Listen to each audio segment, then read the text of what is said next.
मैं originally India से हूँ। अच्छा। पिछले 6 साल से डेनमार्क में हूँ। मैं यहाँ काम कर रहा हूँ और अभी मेरा ट्रांसफ़र हुआ है न्यूयॉर्क। तो मैंने 1 जून से न्यूयॉर्क जॉइन कर लिया है, remotely of course. Can't travel to New York right now. तो मैं अभी न्यूयॉर्क जाने की तैयारी में हूँ। तो ये कोर्स जो है, ये तो मेरा थोड़ा-सा बैकग्राउंड हो गया। हम लोग काफ़ी दिनों से 2018 के आसपास अ, ये कंटेम्पलेट कर रहे थे कि हमें पास जो हमारे स्पेयर पैसा है, उसको प्रॉपर्टीज़ में लगाने के बाद हम कहाँ लगाएँ? तो हमें ये भी विचार कई लोगों ने दिया कि आप म्यूचुअल फंड में लगाएँ, क्योंकि वो नॉन एग्रेसिव होता है, बड़ा बैलेंस्ड होता है। It's better than fixed deposits. और इसी बीच में हम काफ़ी वीडियो देखते रहते थे यूट्यूब पे, डेनमार्क में थे, टाइम मिलता था। और आप पीयूष पटेल जी का एक वीडियो हमें किसी तरीके से नज़र आया और फिर हमने प्रॉफिट फ्रॉम इट की जितने भी वीडियो थे, उनको धीरे-धीरे सारे एक दिन में तो नहीं, बस रेगुलरली हमने उनको देखना शुरू किया, जितने भी अपलोडेड थे यूट्यूब। हमें कॉन्सेप्ट बड़ा अच्छा लगा, फ्लो पीयूष जी का बहुत अच्छा लगा। जो तरीका था समझाने का, कई चीज़ें जो हम नहीं समझ सकते थे एक्सेल शीट देख के, वो भी अच्छा लगा। तो हमने सी एक बार पीयूष जी ने बताया कि प्रसाद जी से कॉन्टैक्ट करें अगर किसी को कोई जानकारी चाहिए हो। तो हमने प्रसाद जी को कॉन्टैक्ट किया और कहा कि हमको व्हाट्सएप ग्रुप में ऐड कर लें अगर हो सकता है, और हम इंडिया जब आएँगे तो आपसे मिलेंगे, हम कोर्स भी करना चाहते हैं। इस तरीके से हमारी शुरुआत हुई पीयूष जी से।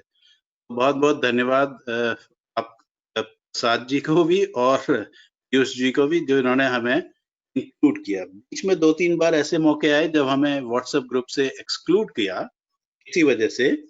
हमने फिर से विनती की हमको रखा जाए, जिससे कि हमें लाभ मिलता रहे लगातार।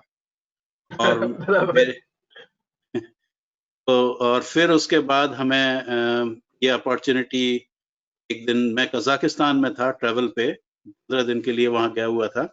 तो प्रसाद जी ने पूछा कि मैं एक ऑनलाइन कोर्स शुरू कर रहे हैं, उसको शामिल करना चाहूँगा। मैंने कहा ज़रूर, ये तो बहुत अच्छी बात है। और तब से हमारी ये कोर्स की जर्नी शुरू हुई है। उससे पहले हमारी ऑनलाइन लर्निंग चल रही थी बिना जाने-बूझे। हम जो है सिर्फ देख रहे थे और जो एक्सप्लेन कर रहे थे उसको समझने की कोशिश करते थे। ये एक सिस्टमैटिक रेंज्ड तरीके से चैप्टर बाय चैप्टर, और I think it nobody do such fabulous job other than Piyush ji. Piyush ji, आपने इस चीज की चिंता नहीं की कि हम लोगों को एक्सेल आती है या नहीं आती है। आपने वो पार्ट भी सिखाना शुरू कर दिया जो बेसिकली बहुत जरूरी है।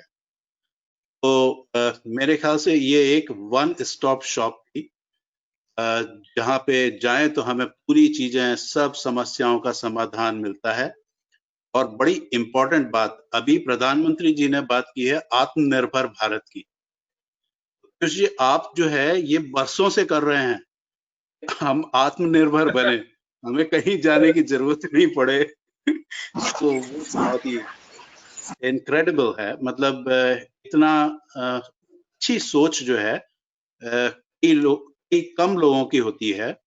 मैं प्रोफेशन से शुरुआत में काफी दिन इंजीनियरिंग में रहा, तो मुझसे लोग ये कहते थे कि बताओ मत, अपनी जो नॉलेज है उसको शेयर मत करो, फिर आप पीछे रह जाओगे, लोग आगे बढ़ जाएंगे।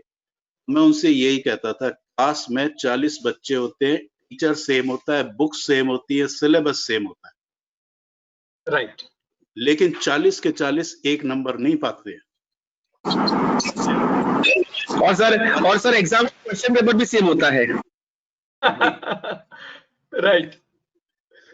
तो इस तरीके से हम लोगों को बहुत अच्छा लगा ये जर्नी। इसमें कई पार्ट बहुत अच्छे थे। एक्चुअली ओवरऑल जो आपने स्ट्रक्चर बनाया कोर्स का इतना अच्छा था, उसमें मैं किसी को कम आंक नहीं सकता। हर चीज अपने लेवल पे, और एक बार आपने सेट कर दी, इससे ऊंचे ही जाना है हम लोगों को। तो आप जैसे जैसे सिखाते गए, हम उसको सीखते गए हैं। और अभी भी हमें थोड़ी सी गलतियां करेंगे हम, लेकिन बराबर आपके संपर्क में रहना चाहेंगे, जिससे कि उसको सीखते रहें, सुधारते रहें और आगे बढ़ते रहें। क्वेश्चन हो तो मैं जवाब दे सकता हूँ। Okay, thank you, Alok ji. Thank you for this wonderful explanation. आपका हमने होमवर्क चेक।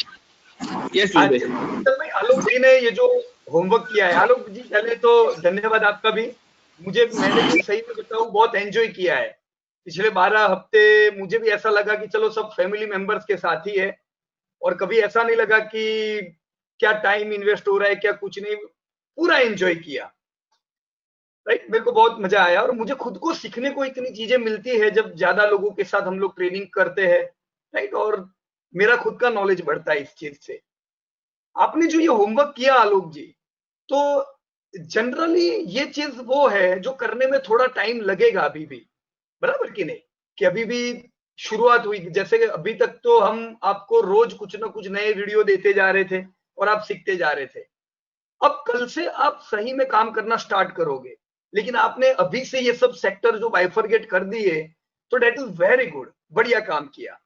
राइट, इसको अभी एक्शंस में लोगे आप, और क्या होगा ना कि स्लोली स्लोली इसमें से कुछ सेक्टर शायद निकल भी जाएंगे आपके लिस्ट से, जब हम 2 साल बाद बात करें, है ना? और कुछ ऐड भी होंगे। पर आपने एवरीथिंग एक एक, मैंने आपकी कंपनी देखी, आपने बहुत बढ़िया काम किया है, कोई डाउट नहीं है यहाँ पे।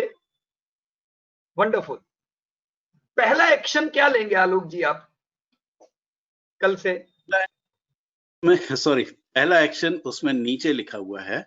अच्छा, अगर हम जहाँ पे स्ट्रेंथ और वीकनेसेस में जाएं, यस जनरली यस, लोगों को पता नहीं होता है उनकी स्ट्रेंथ क्या है और वीकनेस क्या है।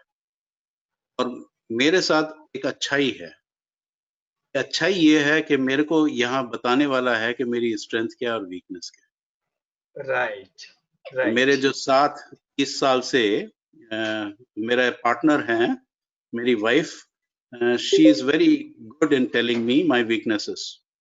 Okay, Of course, I try to defend, ये weakness नहीं है, लेकिन honestly मुझे बहुत अच्छा फीडबैक मिलता है रोज। उसको मैं ध्यान में रखते हुए कोशिश करता हूँ कि इम्प्रूव करता रहूं। तो पहली चीज तो ये है कि कई बार मैं जो मैंने लिखी है वीकनेस में, हाँ, ओवर एंथुसियास्टिक हो जाने से और उतना एक्सपीरियंस न होने से मैं गलतियां कर देता हूँ। ओके, जैसे हमने राइट, बंधन बैंक लिया था इस टाइम पे, और राइट, वो हम जितना गिरता गया हम उसको एवरेजिंग करते गए, और वो ऐसा बर्डन सा बन गया एक बार, अभी भी है, राइट, कि हमने फिर सोचा अब इसमें रुक जाते हैं और दूसरी तरफ फोकस करते हैं। और फॉर्चुनेटली ये फॉल जब आया, हमने काफी जो अपने एसेट्स थे जो कि नॉन परफॉर्मिंग थे इक्विटी में, उनको राइट, हमने रिप्लेस कर दिया परफॉर्मिंग से। तो वो ओके, आपका जो कोर्स चल रहा था उस टाइम पे बड़ा अच्छा मददगार हुआ। हमें पहले तो समझ में आया कि परफॉर्मिंग कौन होते हैं, अंडर परफॉर्मिंग कौन होते हैं।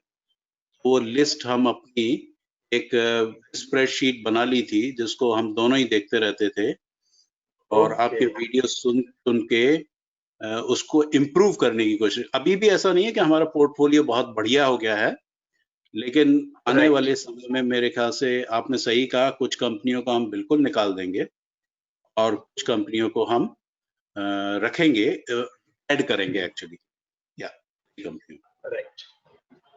So good. मैं अगर आपकी ये सब कंपनियां देखूं, तो एक चीज पॉजिटिव क्या है आलोक जी, कि मेरे पास देखो रोज के पोर्टफोलियोज आते चेक करने को, कि मेरा पोर्टफोलियो चेक कर दो, इसमें गलती कहाँ है। पर मैं जब वो सब कंपनियां देखता हूँ ना, तो कंपनियां जनरली लॉस मेकिंग होती है। देखो आपके ये सब कंपनी के मार्जिन है, कोई कंपनी यहाँ पे ऐसी नहीं है जो लॉस मेकिंग है, हर कंपनी प्रॉफिट में है। तो कोई डाउट नहीं है कि हर साल पैसा तो मिलना ही है हमें, बराबर। अब इसमें और इम्प्रूवमेंट हम करते जाएंगे, और कोई डाउट नहीं है, भविष्य में भी हम टच में रहने वाले हैं। उसके कुछ तरीके भी हैं, वो भी आपको चिंतन भाई अभी बता देंगे कि कैसे हम खाली टच में नहीं पर इफेक्टिवली टच में रहे, बराबर ना, कि Exactly. जिससे हम अपग्रेड होते जाए। Yeah. So thank you very much. Would like to add one thing, आपके लिए मैं एक बहुत अच्छी चीज बोलूंगा। आपने एक बहुत अच्छी बात बोली, मैं ये बात सब पार्टिसिपेंट्स और सब व्यूअर्स को बोलना चाहूंगा। आपने कहा हम सीख रहे हैं, तो सर मैं एक चीज बोलना चाहूंगा कि आपका भी जर्नी स्टार्ट हो गया है। अभी आप एवरी स्टेज पे नई नई चीज इन्वेस्टमेंट में आप जरूर सीखेंगे और हम हमें भी सिखाएंगे। वो देखेंगे, अभी तो सीख ही रहे हैं, अभी तो हम स्टूडेंट। हमें कॉन्फिडेंस है कि आप हमें सिखाएंगे sir. Okay, very good. Okay, thank you. अभी आप न्यूयॉर्क शिफ्ट होने वाले हैं, अगर हम शायद इस साल या नेक्स्ट ईयर यूएस में आएंगे तो हम लोग जरूर मिलेंगे। हाँ, जरूर जरूर जरूर, बहुत अच्छा लगेगा। और मतलब हम जब इंडिया आएंगे तब भी हमारा ये विचार है कि किसी भी तरीके से हम समय निकाल के बड़ौदा जरूर आए। Yes sir, 100%। एक फैमिली रिलेशन बन गया है पीयूष जी के साथ, वो हम Yes, sir. मेंटेन रखना चाहिए। पक्का पक्का पक्का, मोस्ट वेलकम। अब सारे लोगों को हमेशा वेलकम है, और बड़ौदा बहुत अच्छा सुंदर सिटी है घूमने के लिए। हम तो ये चाहते हैं कि रिटायरमेंट के बाद वही रहे। वैसे बड़ौदा सिटी भी रिटायरमेंट का है, एकदम शांति वाला सिटी। आपसे मदद लेंगे उसके बारे में। बराबर, राइट, मोस्ट वेलकम। 5 साल है, लेकिन अभी 5 साल है रिटायरमेंट में। ओके। विचार कर सकते। Okay, thank you sir. अभी next participant will take, I think it is mister Vijay Chaudhary. Okay Vijay ji, आप लाइन पे हैं? Yes sir. Yes, welcome sir, welcome. Congratulations on your completion, sir. Thank you, sir. Thank you. It's all because of you people. नहीं ऐसी कोई बात नहीं sir, आप लोगों ने बहुत बढ़िया मेहनत किया है। और हम लोग जब भी होमवर्क देखते हैं सबका और फीडबैक देखते हैं तो हमको लगता है नहीं, आप लोग ने बहुत बढ़िया मेहनत किया है। और एक सिंपल चीज है, मैं सब पार्टिसिपेंट को बोलना चाहूंगा कि जो भी हमने सब सीखा है उसको हमको रेगुलर प्रैक्टिस करना है, तभी हम उसको इम्प्लीमेंट कर पाएंगे। अगर हम प्रैक्टिस नहीं करेंगे तो उसका इम्प्लीमेंटेशन पॉसिबल कभी नहीं है। ऐसा है सर, मेरे को 2 डाउट हैं, जरा वो पूछना था। एक तो ये ROE और RONE में क्या डिफरेंस है? बता देता हूँ विजय भाई, बस बता देता हूँ मैं अभी। हाँ, वो क्लियर कर देता हूँ। दूसरा क्या डाउट था? दूसरा सर इससे रिलेटेड नहीं है, वो निफ्टी से रिलेटेड है कि उसका ईयरली हम PE कैसे अराइव करते हैं। ओके, चलो ये दोनों चीजें मैं बता देता हूँ। उससे पहले मेरा एक डाउट है आपसे, वो आपको क्लियर करना पड़ेगा। बोलिए सर, बोलिए। आपकी मैंने इंडस्ट्री देखी, आपकी, आलोक जी की, आप लोगों ने इंडस्ट्री परफेक्ट सिलेक्ट की है। परफेक्ट इंडस्ट्री सिलेक्शन आप लोगों का मैंने देखा, ऑल आर ग्रोइंग इंडस्ट्री, तो बढ़िया है। आपने, मैंने यहाँ 90 देखा, मतलब अगर ये सब इंडस्ट्री का टोटल करे वेटेज का तो 90 हो रहा है, 100 नहीं हो रहा है। तो कुछ खास कारण है उसका कि 10% आपने रखा है? हाँ, वो इमरजेंसी के लिए रखा है कि अगर जैसे कोई नया इंडस्ट्री अचानक से आता है, इमर्जिंग कुछ समझ आता है, उसके इन्वेस्टमेंट के लिए कुछ मेरे पास रिजर्व में भी रहे। ओके, बढ़िया। नहीं, आपका बहुत बढ़िया सिलेक्शन है इंडस्ट्री का, और कंपनी भी बहुत अच्छी है, आपने परफेक्ट काम किया। देखो, ये काम करने में थोड़ा टाइम लगता है। मैंने आज बोला तो सही आप सबको कि होमवर्क नहीं किया है, पर ये आसान भी नहीं है कि हम हमारा पूरा आने वाले 10-15 साल का पोर्टफोलियो बना रहे हैं। तो ऐसा हो सकता है थोड़ा टाइम लगे, इट्स ऑल राइट, पर आपका सिलेक्शन इज गुड और मुझे पूरा भरोसा है कि बढ़िया रहेगा। राइट, अब आपने जो आपका क्वेरी पूछा कि ROE में थोड़ा आपको दिक्कत है, बराबर? मैंने जस्ट कल एक वीडियो उसका अपलोड किया, उससे थोड़ा क्लियरिटी हुआ। वो मैंने देखा नहीं सर अभी।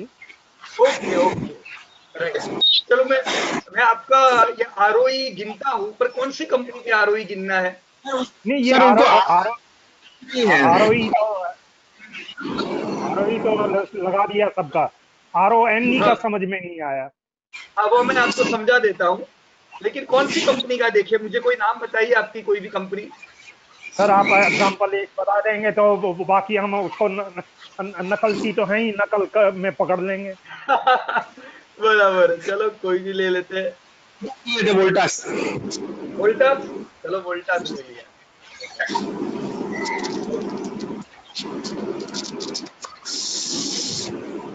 चिंतन भाई मैं सबको म्यूट कर देता हूँ, 2 मिनट डिस्टरबेंस आ रहा है थोड़ा। ओके, ये वोल्टास है। मैं यहाँ पे कॉर्पोरेट अनाउंसमेंट में जाता हूं, मैंने रिजल्ट पे क्लिक किया, पीडीएफ फाइल ओपन किया मैंने।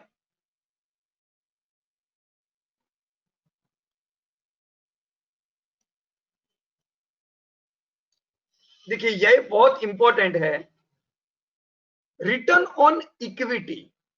अभी इसका ऐसे देखा जाए तो बहुत ही सीधा मतलब हुआ, पर उतना सीधा है नहीं जितना लगता है, इसीलिए आप लोगों को कंफ्यूजन हो रहा है। बराबर, ऐसा मत सोचो कि आपको नहीं पता चल रहा है, ये कंफ्यूजन है ही, राइट। फिर भी लेट मी एक्सप्लेन। ये इस साल के वोल्टास के रिजल्ट है जो अनाउंस हुए, और मैंने कंसोलिडेटेड रिजल्ट देख रहा हूं। तो as per consolidated result Voltas का प्रॉफिट है 521 करोड़। अब नीचे से मैं पेड अप इक्विटी देखता हूं, तो यहां पेड अप इक्विटी भी आ गया, 33 करोड़ का इक्विटी है वोल्टास का, और 521 करोड़ का प्रॉफिट करता है। अब हम इसे एकदम लेमन लैंग्वेज में देखें तो ये मैंने कैलकुलेटर निकाला, वैसे इसको कैसे गिनना चाहिए, सीधा कैलकुलेशन 521 डिवाइड बाय 33, तो 16 गुना ये कमा रहा है, 16 टाइम्स रिटर्न ऑन इक्विटी है। असल में इसका जो इक्विटी है 33 करोड़ प्रमोटरों का इसमें निवेश है, तो प्रमोटरों ने जो निवेश किया है 33 करोड़, उसके सामने ये अपने निवेश से 16 गुना ज्यादा कमा रहा है। That is very important thing, right. अब आप लोग जब बीएससी की वेबसाइट पे देखते हो या कोई भी अलग जगह पे देखते हो, तो वहां पे आपको आरओई के फिगर हमेशा अलग मिलेंगे। मैं ये जो आरओई देखता हूं ये अकाउंटिंग मेथड के लिए नहीं है, मैं मेरे लिए देखता हूं। मुझे जानना है कि पुराने स्टेक होल्डरों ने कितना निवेश किया और उनको कितना मिल रहा है, राइट। अकाउंटिंग मेथड नहीं, इन्वेस्टमेंट मेथड इसे कहते हैं, कि एक इन्वेस्टर जानना चाहता है पुराने निवेशकों के साथ क्या हुआ। बराबर है। अब मैं आता हूं अकाउंटिंग मेथड पे, जिसमें बीएससी पे या कोई भी साइट पे दिया होता है। देखो ये लोग क्या करते हैं, इक्विटी या अदर इक्विटी आपको दिख रहा होगा, बहुत छोटा है, थोड़ा इसको और मैं बड़ा कर देता हूं, राइट। अदर इक्विटी, एक्चुअल में इनका इक्विटी 4000 करोड़ का हो चुका है, पेड अप इक्विटी 33 करोड़ है, पर कितने साल से कंपनी कमाती जा रही है, कंपनी के पास पैसा रिजर्व बढ़ता जा रहा है। तो आज कंपनी के रिजर्व में 4000 करोड़ तो पड़े हुए हैं। अब ये कंपनी चाहे तो इस पे बोनस दे सकती है, कंपनी चाहे तो डिविडेंड में बांट सकती है ना। कंपनी कल डिविडेंड में बांटे तो हम ये नहीं बोल सकते तुमने क्यों बांटे। Company can distribute this amount in dividend, bonus, या वो चाहे वैसे इसको यूज कर सकते हैं, बराबर है। लेकिन कंपनी यूज नहीं कर रही है, कंपनी उसको अपने रिजर्व में रहने देती है। तो अकाउंटिंग मेथड में ये जानना चाहते हैं कि आपके पास जो 4000 करोड़ रुपया पड़ा हुआ है उस पे आप कितना कमा रहे हो। बराबर विजय भाई, 33 करोड़ तो निवेश था, हमें निवेश नहीं देखना है, हम देख रहे हैं आपके पास जो 4000 करोड़ पड़ा है उस पे आपने कितना प्रॉफिट किया। तो यहां पे आंसर क्या आता है, देखो यहां पे आंसर परसेंटेज में आएगा, बराबर है। 4247, 4247 करोड़ पे मैं 521 करोड़ कमा रहा हूं, तो 100 पे कितना, 52100 डिवाइड बाय 4247, 12% हुआ, 12.3%। अब आप अगर बीएससी की वेबसाइट पे देखोगे तो आपको 12.3 के आसपास की फिगर मिलेगी। कितना है यहाँ पे 14.41। अब इतना भी डिफरेंस क्यों है? डिफरेंस नहीं आना चाहिए, क्योंकि ये लोग कंसोलिडेटेड नहीं देखते हैं, बराबर है। बीएससी की वेबसाइट या कोई भी वेबसाइट सीधे सीधा डेटा यहां से उठाएगी, बाहर क्या दिख रहा है रिजल्ट, वो अंदर नहीं जाएंगे, बाहर कितना दिख रहा है ये प्रॉफिट है, राइट। तो ये लोग स्टैंड अलोन के हिसाब से गिनेंगे। आपका जैसा अभी हमने आरओई गिना, हमने कुछ 13 गिना, यहाँ पे 14 है, इसी प्रकार से आरओई गिना जाता है। This is accounting method. देखो ये भी काम का है विजय भाई, हम ये नहीं कहते कि जो हमने पहले गिना वो नहीं काम का है, दोनों के अलग फायदे हैं। आप अगर इक्विटी से देखते हो डायरेक्टली तो आपको पता चलता है पुराने निवेशकों का क्या हुआ। आप अगर टोटल रिजर्व से प्रॉफिट को गिनते हो तो आपको पता चलता है कि कंपनी के पास जो पैसा पड़ा है, कंपनी उसे इफेक्टिव मैनेज कर पा रही है कि नहीं। जैसे वोल्टास में आज 14% मिल रहा है तो ये अच्छा है, एफडी में तो हमें 7% मिलता, बराबर है। तो हम वोल्टास को कह सकते हैं भाई तुम्हारे पास रखो, डिविडेंड देने का जरूर नहीं है ज्यादा, क्योंकि हमको 14% मिल रहा है, इसे मैं एफडी में डालूंगा तो वैसे भी 60% खाली मिलेगा, बराबर विजय भाई।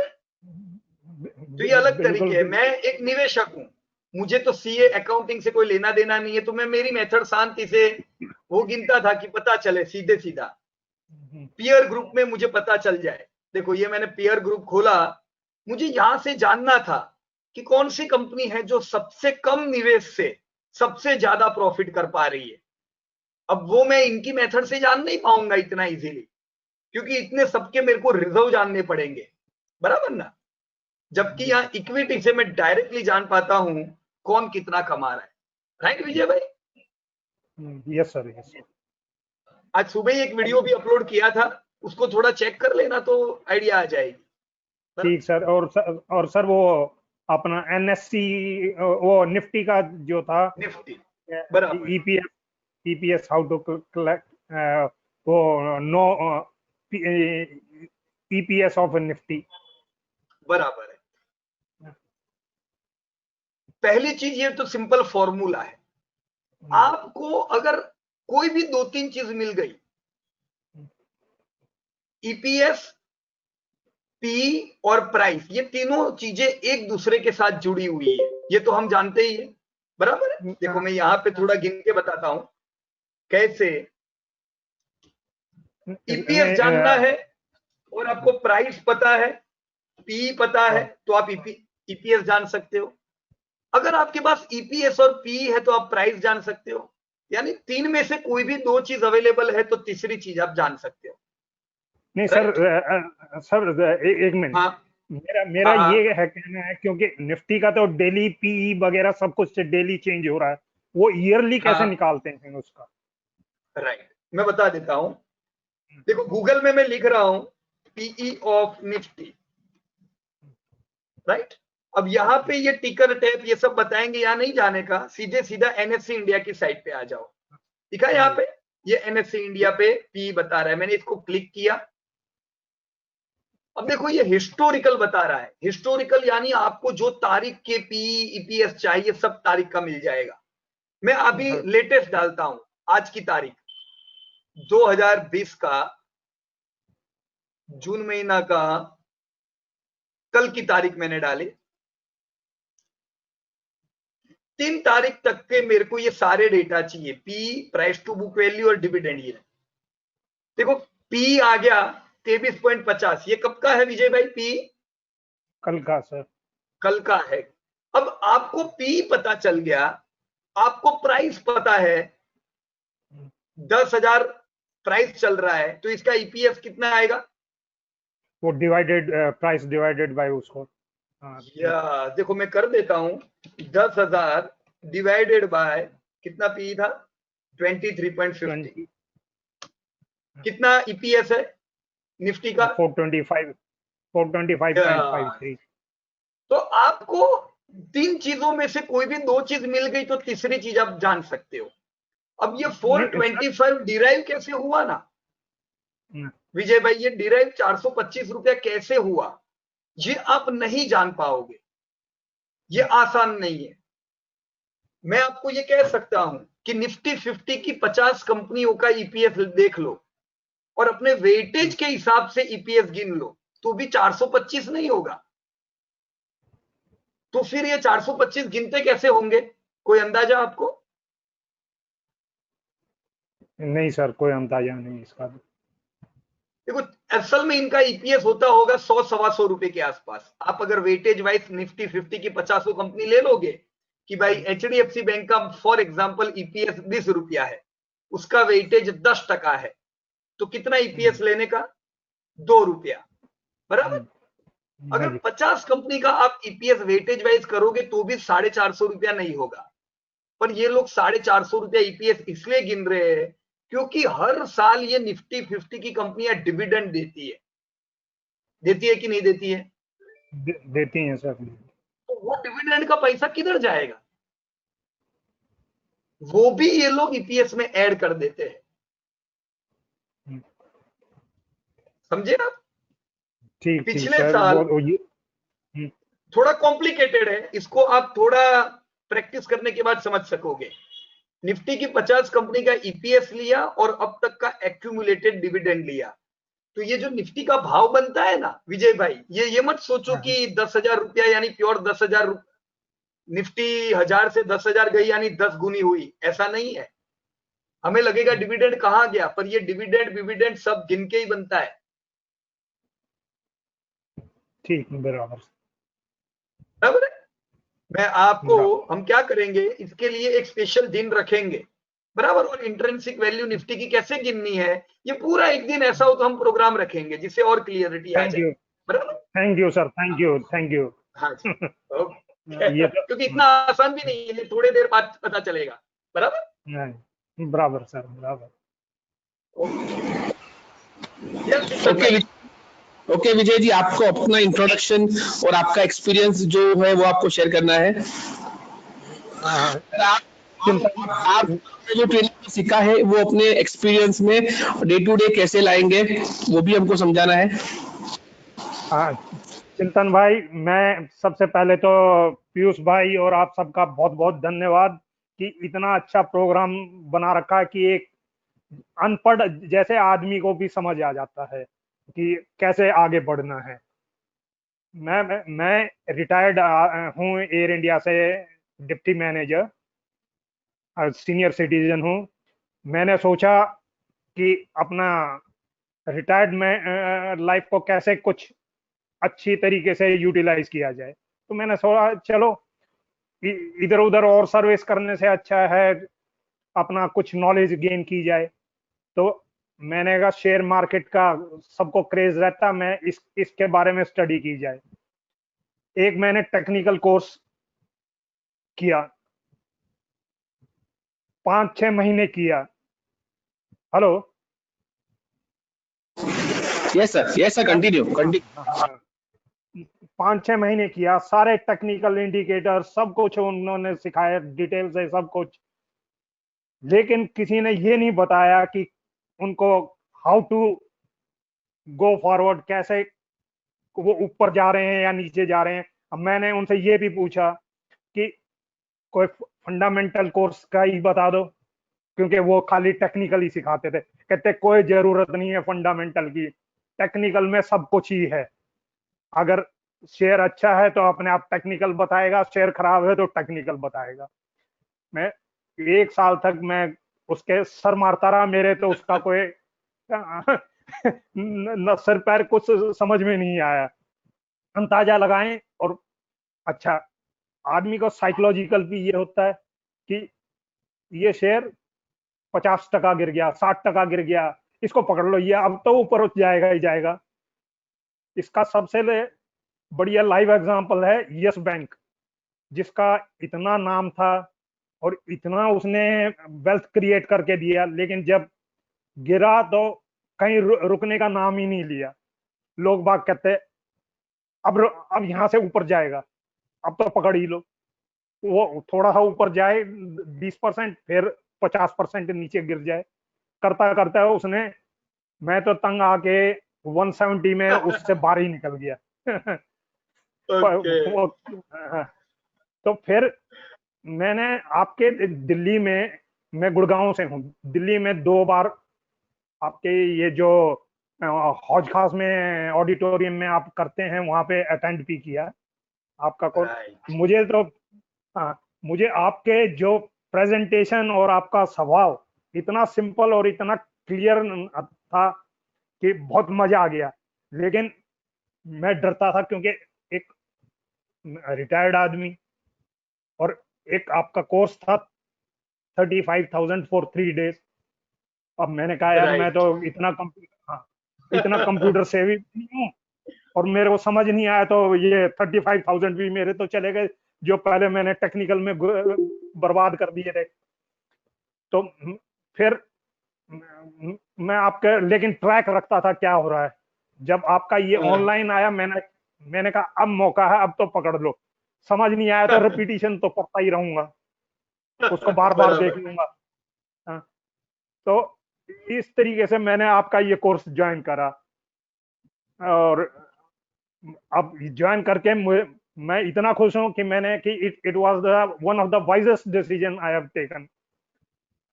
अब अभी तो खैर मेरे 1% भी नहीं हूं, लेकिन मैं चाहूंगा कि आपके साथ आपकी उंगली पकड़ के आगे बढ़ते रहें और जो और आगे की जर्नी है साथ होती रहे, ताकि मैं भी अपने बच्चों को और अपने जो जूनियर हैं उनको बता सकूं कि भाई स्टॉक मार्केट कोई जुआ नहीं है, कोई अंधेरे में तीर मारने वाली बात नहीं है।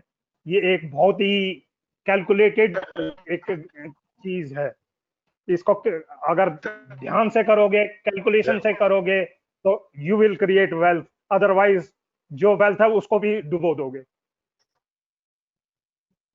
सर और मैं चाहूंगा कि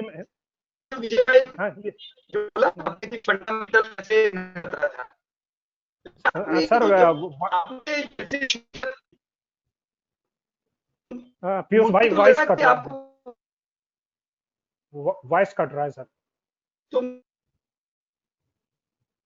विजय भाई आपने फंडामेंटल की बात की कि जैसे आपने बताया कि बहुत ज्यादा नहीं पता था फंडामेंटल, लेकिन मैंने जो आपके वर्क देखे तो मुझे लगा कि आप लोग को बहुत अच्छा कर रहे हो फंडामेंटल। मतलब ऐसा नहीं है कि नहीं, हमने जिंदगी बिताई है इंडिया में तो हमें बहुत सी फंडामेंटल तो ऑलरेडी पता है, अब इसको खाली डेटा में कन्वर्ट करना था, बराबर कि नहीं। तो आपने अच्छा किया फंडामेंटल में पहले डे 1 से, अभी नहीं कह रहा, पहले दिन से जो अलग अलग जो आपके जो वर्क आ रहे हैं, जो हमारा जो क्वेरी सेशन में बातचीत होती है, मुझे कभी ये नहीं लगा कि फंडामेंटल्स में कुछ भी वीकनेस है, बहुत अच्छे जा। हेलो हेलो आप एक मिनट, बीच में आपको आवाज नहीं आ रहा है। एक मिनट विजय जी, एक मिनट।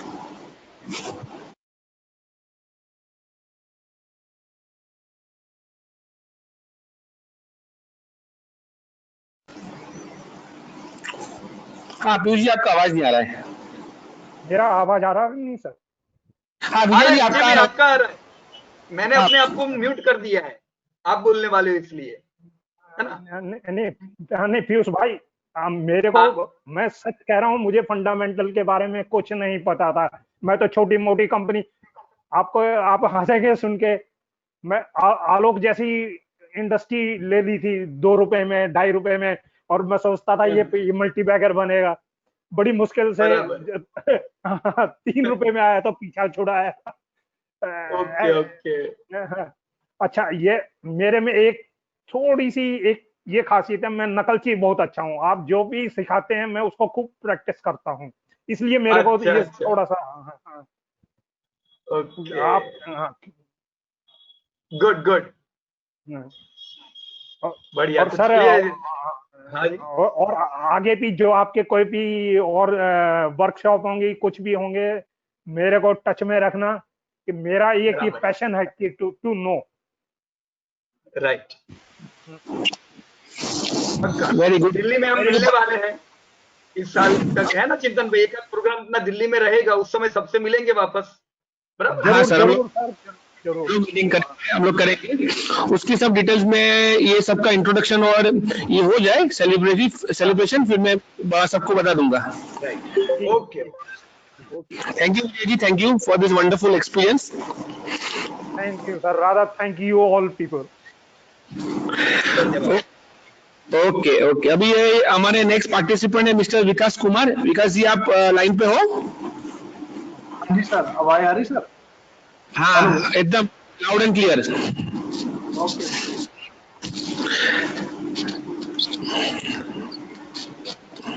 उनका लास्ट सर्टिफिकेट होगा, नीचे भी है सर, नीचे है। हाँ, ओके, विकास जी कॉन्ग्रेचुलेशन। पहले तो आपको बताना चाहूंगा मैं, thank you for completion of this course, congratulation. Thanks sir, thanks very much. तो विकास जी, आपने लोग का सुना और अभी हमको आपका सुनना है, आपकी स्टोरी क्या है और आप हमें ये ट्रेनिंग प्रोग्राम आपको कैसे हेल्प करेगा and what is your take away from this workshop. हाँ जी, सबसे हेलो, आवाज आ रही सर?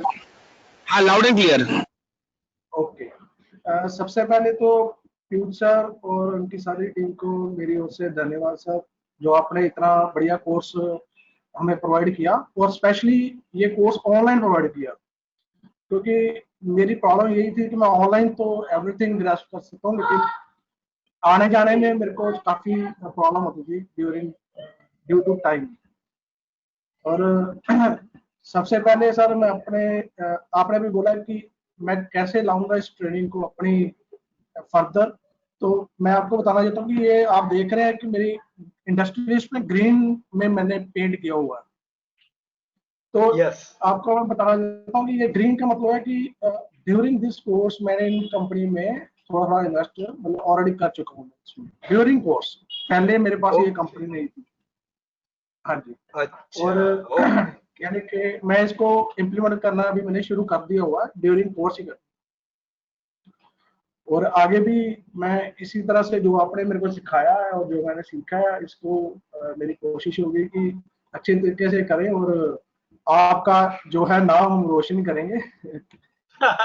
राइट। आपने 18 कंपनी ली है विकास भाई, ये आपकी टॉप 18 है? सर कंपनी तो मेरे पास बहुत है, लेकिन मैंने टॉप 18 ली है। जैसे मेरी इन्वेस्टमेंट अभी HDFC में भी है, मेरे इसमें भी है, क्या नाम है, हैवल्स में भी है।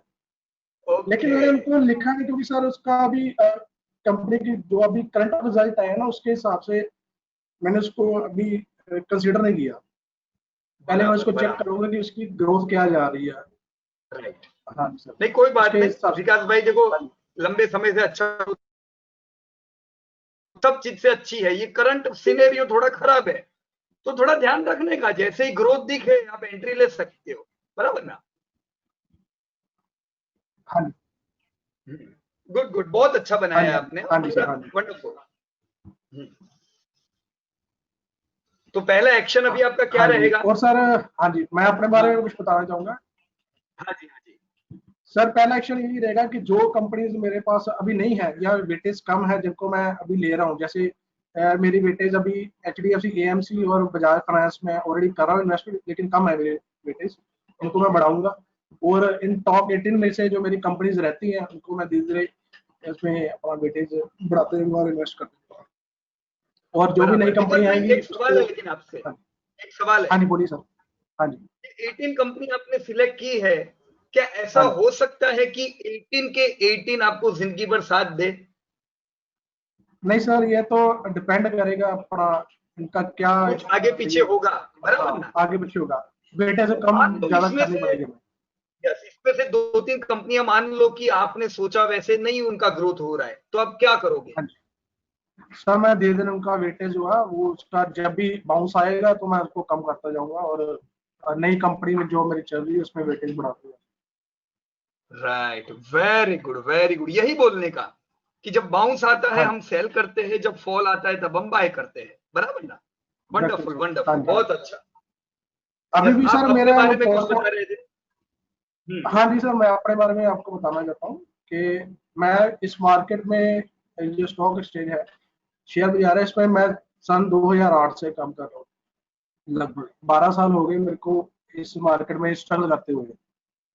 और Okay. जब मैंने शुरू किया था तो लगभग मेरी एज 24 थी, आज 36 हो गई है। ये 12 साल हो गए मैं स्ट्रगल कर ही रहा हूँ अभी। Right.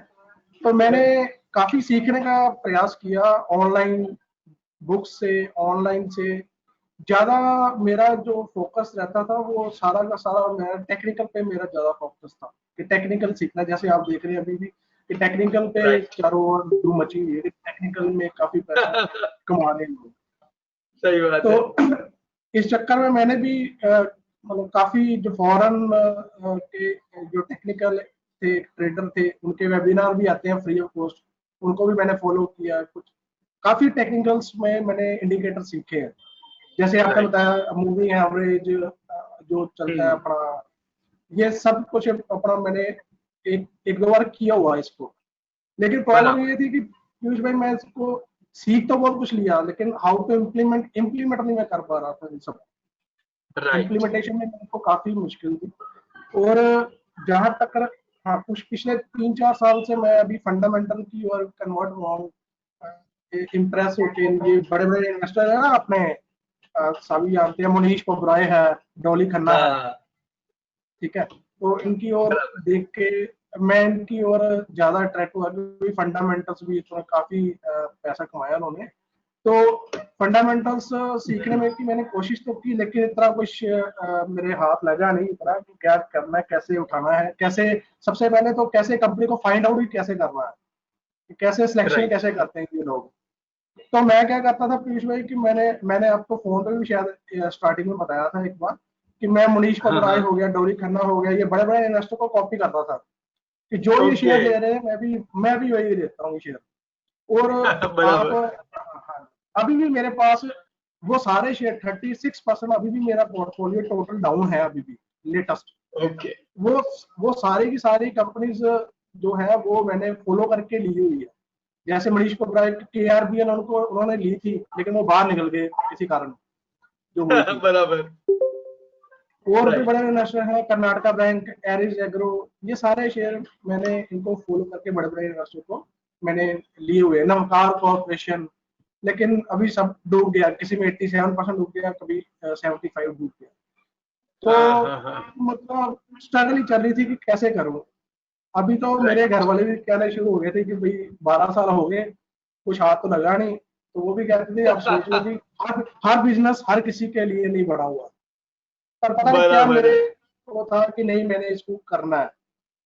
फिर यूट्यूब में हम्म. एक्चुअली मैं कंप्यूटर साइंस पर्सन हूँ, मैं मतलब टीचर हूँ लाइन से, कंप्यूटर की मेरी जॉब है।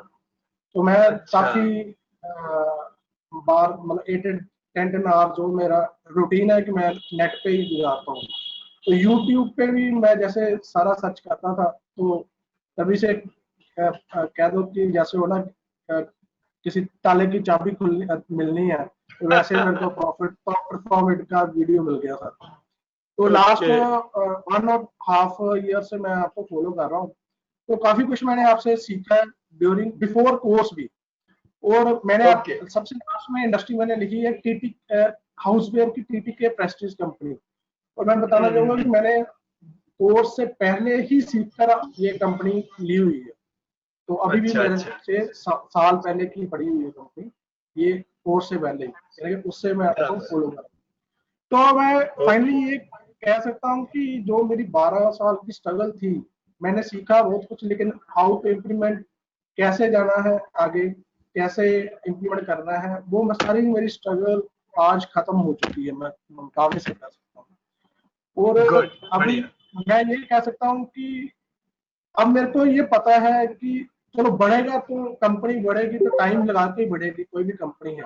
लेकिन अभी मैं ये कह सकता हूँ कि 99 क्या 100% मैं कह सकता हूँ कि मेरे को ऐसी कंपनी में सिलेक्शन में नहीं करूंगा जहां पर गलती से भी जहां पर मेरा पैसा डूबेगा।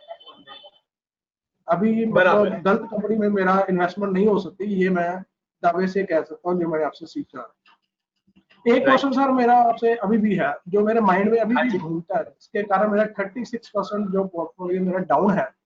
मैंने आपको हाँ. पहले भी बताया था शायद कि मेरा KRBL में ही 5 लाख का मेरा इन्वेस्टमेंट के ओनली KRBL में ही है, और KRBL मोर देन 50% अभी भी डाउन है, ठीक है सर। बराबर, बराबर. तो मेरे को अब यही माइंड में मेरे को घूमता है कि चलो ये इन बड़े बड़े इन्वेस्टर में पैसा तो बहुत कमा लिया, मैं मेरे जैसे लोग इनकी ओर देकर अट्रैक्ट भी होते हैं, लेकिन अभी मेरे माइंड में ये सवाल है कि ये कंपनी की सिलेक्शन कैसे करते हैं और क्या देख के करते हैं कि कर्नाटका बैंक उठाते हैं, एरिस एग्रो उठाते हैं। अभी नो डाउट इन्होंने पैसा कमाया है, लेकिन अभी ये क्वेश्चन मेरे माइंड में आना है, मेरे 36% पोर्टफोलियो डाउन इन्हीं शेयर की वजह से ही है। नकार कॉर्पोरेशन बड़े अच्छे इन्वेस्टर है, उन्होंने उठाया। डोली खन्ना मैडम है, इनको मैं फॉलो करता था सब कुछ, लेकिन अभी मेरे को डाउट होना शुरू हो गया क्या देखते होंगे, इनकी स्ट्रेटजी क्या, अभी ये मेरे को डाउट है कि क्या स्ट्रेटजी क्या फॉलो करते हैं। यही मेरा आपसे क्वेश्चन है कि कौन सी स्ट्रेटजी फॉलो करते हैं। राइट, हर एक की अलग अलग स्ट्रेटजी होती है विकास भाई, हर एक क्या है कि हर एक अपनी अपनी स्ट्रेटेजी से चलते हैं। इतना होता है कि वो अपनी स्ट्रेटेजी पे कन्विंस होते हैं, बराबर। हाँ जी। अगर आप अपनी स्ट्रेटेजी पे कन्विंस हो तो आप अपनी गलतियों को सुधार सकते हो। आपको पता है कि ये मेरे से मिस्टेक हुई है, चलो मैं ये मेरी मिस्टेक को हटाऊं। पर अगर आप दूसरे किसी लोगों को कॉपी करते हो तो फिर गलती नहीं सुधरती है, क्योंकि हमें पता ही नहीं है कि गलती क्या हुई है। हाँ एक्चुअली सर वो है ना इन्वेस्टर अपने मोनीश कुमार है, वैसे तो मैं उनको बहुत फैन हूँ तो उनकी बुक भी है चंदू इन्वेस्टर, तो उनकी स्ट्रेटजी जो है ना वो हमेशा अपने इंटरव्यू, मैंने काफी उनके इंटरव्यू सुनता रहता हूँ, उनके इंटरव्यू में हमेशा वो बताते हैं कि मैं उनको वो वॉरेन बफेट साहब को कॉपी उन्होंने किया जो भी उन्होंने आज तक किया। तो मेरे माइंड में भी यही था कि कॉपी करके भी हम आगे बढ़ सकते हैं, जैसे उन्होंने तो सारे काम जो उन्होंने अपने फंड भी किया चालू, वो भी उन्होंने कॉपी किया। हाथफेयर जो कंपनी है उनकी ओर देखे, तो उस वजह से मतलब काफी इंप्रेस भी था। लेकिन सीखा भी, चलो जो हमने सीखा है बहुत अच्छा सीखा है, इसके लिए मैं आपको कह सकता हूँ कि आपने मेरी पूरी जो आपकी लाइफ है, हो सकता है मैं मार्केट छोड़ ही जाता अगर ये सामान नहीं आता तो, लेकिन चलो अभी मैं कह सकता हूँ कि जो मैं जिस रास्ते में हूँ वो अच्छा है। पहले तो था मार्केट ओपन होती थी तो जैसे आप कहते हैं ना कि ये मार्केट क्या कहते हैं सत्संग लेके चलो, इसमें एडवेंचर मत लो, तो पहले ये मेरे लिए एडवेंचर ही थी, मैं इसको एज ए एडवेंचर ही था। जब सैटरडे और संडे आता तो मेरा मतलब बोर हो जाता यार मार्केट कब खुलेगी, चाहे उसमें मैं या ना। लेकिन अभी ठीक है, ओके, अभी मार्केट को मेरे को ना भी देखूं तो चलता, मेरे को पता है कि मेरे पास पैसा आएगा तो मेरे को यहाँ पर लगाना है, नहीं भी देखूंगा तो चलता है। हाँ अभी डेली आपने जो मेरे को बताया कि how to select the stock, उसको मैंने प्रैक्टिस करना शुरू किया हुआ लगभग 2-3 दिन से। जो आपने बताया कि SAH देखना और क्या कहते हैं उसका 20 वीक हाई और लो देखना उसके हिसाब से, तो हाँ जी, तो उसको मैंने अभी देखना चालू किया हुआ। आज सुबह मैंने कल उसको देख के एक पोजीशन ली थी शॉर्ट टर्म के लिए, बेयर क्रॉप्स एग्रो केमिकल की कंपनी है सर, PI इंडस्ट्री की, तो उसने ब्रेकआउट थोड़े दिन पहले दिया था, तो मैंने उस पर कल एक छोटी सी ली है, अपना पोजीशन ली है। और मैंने आपकी बात मान के मैंने वेल्थ क्रिएशन का और ट्रेडिंग या पोजीशन का दोनों का डीमैट अलग खुलवा लिया हुआ, उसमें अलग कर रहा हूँ। बढ़िया बढ़िया बढ़िया। और अभी आज सुबह की बताऊं तो आज सुबह मैं ड्यूटी से जाने से पहले मैं देख रहा था कि हमारी जो पैकेज इंडस्ट्री जो बेस्ट एवरेज इंडस्ट्री है, अभी हम आउट परफॉर्म नहीं कहेंगे, उसमें हमारे नेस्ले ब्रिटानिया है। तो मैं भी देख रहा था कि आज ब्रिटानिया उसमें हाईलाइट हुआ था कि ब्रिटानिया जो है लगभग 3700 पे या 3600 पे ब्रेकआउट देने वाला है। तो बराबर है, अच्छा मतलब अच्छा लग रहा है कि हाँ भाई मैं अभी खुद कर रहा हूँ, मेरे को पता चल रहा है कि कहाँ पर मेरी पोजीशन 50% होगी। अगर ब्रिटानिया में करता हूँ, ब्रेकआउट में करता हूँ, तो मेरी पोजीशन जो है 50% लगभग हो जाएगी, 100 नहीं तो 100 हो जाएगी थोड़े समय के लिए। सो बढ़िया रहेगा विकास जी, थैंक्स, आपका काम है। और सबसे बढ़िया आपने जो ये चालू किया ना ऑनलाइन, वो तो मेरे लिए सर कह लो कि वरदान ही है कि मैं, क्योंकि आपको तो मैं ऑनलाइन सब कुछ कर सकता हूँ, लेकिन कहीं पर जाना पड़े 3 दिन 4 दिन, वो सबसे मुश्किल मेरे लिए काम है। ऑनलाइन चाहे मेरे को 10-12 घंटे बिठा लो, मेरे को कोई प्रॉब्लम नहीं। सो इसके लिए आपका बहुत बहुत थैंक्स। और आपसे ये रिक्वेस्ट है कि आगे भी अगर फर्दर कोई एडवांस में आप हमें सिखाना चाहें तो जरूर सिखाएं हम, ताकि हम उसको आगे ले जाएं अपनी। बराबर, जरूर मैं और आगे हो सकता है कि इंडिया में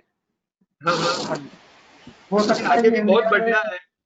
हाँ जी, हाँ जी, हाँ जी, हाँ जी। कहिए तो आप कहते हो ना कि भाई हो सकता है कि इंडिया में के बहुत सारे मिलीनियर्स निकले, बिलियनियर्स निकले, तो अब मैं कह सकता हूँ कि यस, शायद निकले तो उनमें से हमारा नाम भी एक हो सकता है। जैसे हम सीख, क्योंकि आपने सिखा दिया, अभी हम प्रैक्टिस करेंगे, आगे जाएंगे। और अब जो भी मेरा पोर्टफोलियो था, अभी 36 का हूँ मैं, सारा का सारा मेरा पोर्टफोलियो जो है वो रेडी था। तो ड्यूरिंग कोर्स ही मैंने अपना पोर्टफोलियो भी 50% जो है वो अपना सही कर लिया अपना। जो मैंने सोच थे वो मैंने सारे ले लिए। अभी जो बचे हैं वो मुझे पता है कि कब बेचने हैं, बाउंस कितने बाउंस पे मेरे को बेचने हैं, ताकि कम से कम मुझे लॉस हो। So thanks one again, thank you. चलिए बढ़िया रहेगा, अभी तो बहुत आगे जाना है और मिलते रहेंगे, राइट। आपके सिटी में भी हम साल में तो एक बार आने ही वाले हैं, तो उस समय भी मिलेंगे। और ये तो जर्नी की शुरुआत है अभी हमारी, बराबर ना? यस चिंतन भाई। Vikas ji, thank you very much and all the best for your future road towards wealth. Thank you sir, thank you. Okay, अभी नेक्स्ट मिस्टर प्रशांत सर, आप ऑनलाइन यस है? Sir, good evening. हाँ good sir, आवाज आ evening. रही है? हाँ, एकदम मेरी लाउड आवाज एंड आ रही है clear, sir? Loud and clear sir. Okay sir, okay okay sir, thank you. So हाँ सर, Prashant ji, congratulations for completing technical and fundamental workshop. Thank you very much sir, thank you very much. तो आप बताइए अपना journey, अपनी story, और okay क्या okay action लेंगे आप ये 14 वीक का जो हमारा जर्नी था उसके बाद। ओके ओके ओके सर, सबसे पहले तो मैं profit of from eat team और पीयूष सर को धन्यवाद देना चाहूंगा, जिन्होंने इतना इजी वे में उनका टीचिंग मेथड है जो कोई अनपढ़ भी कर सकता है यानी। और पीयूष सर को मालूम ही है कि मुझे एक्सेल तक का एक्सपोजर नहीं था, पर सब जो उन्होंने कोर्स में सिखाया, प्रैक्टिस कर करके मैं एक्सेल क्या गूगल शीट भी बनाना सीख गया हूँ यानी। ये उनको मेरी तरफ से हार्दिक धन्यवाद इसके लिए भी। चलिए सर बढ़िया। एक्चुअली मैं स्टॉक मार्केट में खास जो है, ऐसे ही यूट्यूब के कोई गुरुजी थे, तो वो रेडीमेड कुछ दे देते थे और उनके फंडे तो मुझे आज लग रहा है कि मैंने क्या खोया और आज क्या पाने जा रहा हूँ यहाँ पे। तो उस हिसाब से मैं खैर ज्यादा बोलूंगा नहीं उसके बारे में, पर आपने सही राह दिखाई है वेल्थ क्रिएशन की सर, उसके लिए बहुत बहुत धन्यवाद। सर पहले मैं माफी चाहूंगा आपसे कि इस बार का होमवर्क एक्चुअली लॉकडाउन ओपन हो गया और मुझे टाइम नहीं मिल पाया। आपने बोला था कि सब ये कोर्स जो है आपको सेक्टर वगैरह खुद ढूंढ के एक्सरसाइज करो, तो जितना बना मैंने उतना किया, पर मैं कर लूंगा आगे पीछे। बराबर है, बढ़िया बढ़िया, नो प्रॉब्लम। सर एक दो तीन क्वेरी थी मुझे, यदि बराबर, ये सही टाइम हो तो मैं पूछ सकता हूँ? हाँ हाँ, टाइम सर हमेशा सही है। ये जो कोई भी नया आईपीओ आता है सर, राइट। बराबर, उसके अंदर अपन ईपीएस कैसे कैलकुलेट करते हैं? अब उसके अंदर क्या आईपीओ में दो तीन चीजें मुझे बिल्कुल समझ में नहीं आती, कि जैसे ऑफर फॉर सेल क्या रहता है, या प्रोमोटर्स के कुछ उनके पास रखे हुए शेयर क्या रहते, तो उस हिसाब से अपन उसकी प्राइस के हिसाब से ईपीएस कैसे निकालेंगे? बराबर है प्रशांत जी, ईपीएस हमें नहीं निकालना, ईपीएस तो वो निकाल के ही देंगे हमें। अच्छा, जब भी कोई नहीं सर, आईपीओ पर आएगा आपके जो वीडियो तो देखता ईपीएस हूँ हमें ना, पता ही हाँ, होगा, अच्छा अच्छा, बराबर ना। तो ईपीएस आपको निकालने का जरूर नहीं है, उन्होंने दिया होगा। आपको क्या अंदाजा लेना है पता है, नया आईपीओ आएगा तब, कि क्या हाँ इनका सर बताइए। धंधा हर साल बढ़ रहा है, पहला सवाल। ओके, दूसरा सवाल, हाँ हाँ, क्या वो इनका तो समझ प्रॉफिट गया हर सर, साल हाँ बढ़ रहा है, बराबर ना। हाँ, अगर दोनों चीज बढ़ रही है, फिर आप इसके वैल्यूएशंस निकालो, बहुत महंगा तो नहीं दिया है, बराबर ना। यस सर, बाकी तो सारी ठीक चीज है, उसमें दी होती है, पर ये आपको ओके ओके, परफेक्ट कब पता चलेगा कहूँ प्रशांत जी, जब आप इसका लाइव एग्जांपल हाँ करोगे। कभी कोई आईपीओ आने दो, ओके, मैं आप लोगों को एक्सरसाइज दूंगा ठीक उस है सर, समय, बराबर, तो एकदम लाइव एग्जांपल ठीक हो है सर, जाएगा वो, ओके खाली ओके, बातें थैंक होंगी। यू। एक और दूसरी, बराबर, आने दो दूसरी भाई क्वेरी आईपीओ। ये है कि ये जो अभी जो लेटेस्ट आईपीओ जो आए थे, उसमें जो न्यू हाई ग्रोथ कंपनीज हैं सर, इनका इंट्रिंसिक वैल्यू में आपने 30 का पी लेने के लिए बोला था जब हम बराबर। कैलकुलेट कर रहे थे, तो ये 30 का क्यों सर? राइट। यानी मुझे थोड़ा बराबर है। देखो क्यों लेने का 30 का पी, क्योंकि ये सब ग्रोइंग इंडस्ट्री है। अब जब भी नई आईपीओ आते हैं ना, नए आईपीओ कभी भी पुरानी इंडस्ट्री के नहीं आते, क्योंकि कितनी कंपनियां छोटी से बड़ी होती जा रही है, तो ये सब छोटी से बड़ी कहाँ होती है, नई इंडस्ट्री में। तो अगर नई इंडस्ट्री है, अगर ग्रोइंग इंडस्ट्री है, तो आप कम से कम ये तो अंदाजा रखोगे ना कि 15-20% से तो धंधा बढ़ेगा ही उनका। तो बढ़ने वाली इंडस्ट्री का एवरेज पी अंदाजित 30 के करीब होता है। ये जब आप सारे दूसरी कंपनियों के इंट्रिंसिक वैल्यू निकालोगे तो आपको अपने आप आइडिया आ जाएगी कि ग्रोइंग इंडस्ट्री के जो पी है वो 20 और 40 के बीच में घूमते हैं, वो कभी आपको 5-10 पे नहीं मिलेंगे, बराबर। तो 30 का अंदाजा रखो, ये एवरेज है, महंगा भी नहीं है, सस्ता भी नहीं है, बराबर। अच्छा सर, बाकी निफ्टी एक दो छोटी छोटी क्वेरी है। हाँ बोलो। हाँ सर, टेक्निक, अब जैसे फंडामेंटली तो अपन एस्टिमेट करके निकाल लेते हैं फ्यूचर वैल्यू क्या होगी उसका हिस्ट्री देख के, बराबर, राइट। पर टेक्निकली अपन निकाल सकते हैं क्या with the help of chart for long term view? बराबर। कौन सी कंपनी का देखना था एस्टिमेट? सर जैसे अपन एचडीएफसी का मान लेते हैं। हाँ चलो एक मिनट। देखो जैसे आपने फंडामेंटली देखा कि कंपनी के बिहेवियर फिक्स है कि भाई मंदी आती है तो कंपनी के कितने धंधे गिरते हैं, प्रॉफिट गिरते हैं, क्योंकि ये सब कंपनियां लग जाती है, उनको पता है कि अभी ये साल मंदी है तो मुझे क्या करना है, प्लानिंग इनके पास तो ऑलरेडी है। तो ये कंपनियां तेजी मंदी में अपनी आदतें नहीं छोड़ती है। अब यहाँ पे अगर हम एचडीएफसी बैंक देखें, बराबर, चलो मैंने एचडीएफसी बैंक किया। एचडीएफसी बैंक की आदत क्या है, दिख रही है आपको? जब तेजी का समय होता है ये जबरदस्त तेजी करती है। हमने इसका देखा था 2002 से 2007 के दरमियान, ये कुछ 20 रुपए से 200 रुपए तक गई, से गुना हुई, बराबर, 10 गुना। फिर मंदी में ये 61% जितनी टूटी थी, राइट। हाँ। तो इसकी आदत नहीं गई, ये उसके बाद की जब तेजी आई तो वापस 880 रुपीज से कब तक गई, 1300 रुपए तक, बराबर। ये उनकी आदतें होती है। आपको ये ध्यान रखना चाहिए कि बैंक में अगर आप एचडीएफसी बैंक देख रहे हो तो जब बड़ी खराबी आती है तब ये इतना टूटती है, नॉर्मल खराबी में ये ऐसा आराम करती है, पर ये तेजी के समय पे क्या करेगी, अगेन 10-15 गुना इसे एक्सपेक्ट करना चाहिए। बराबर है, आप ऐसे टारगेट इनके गिन सकते हैं।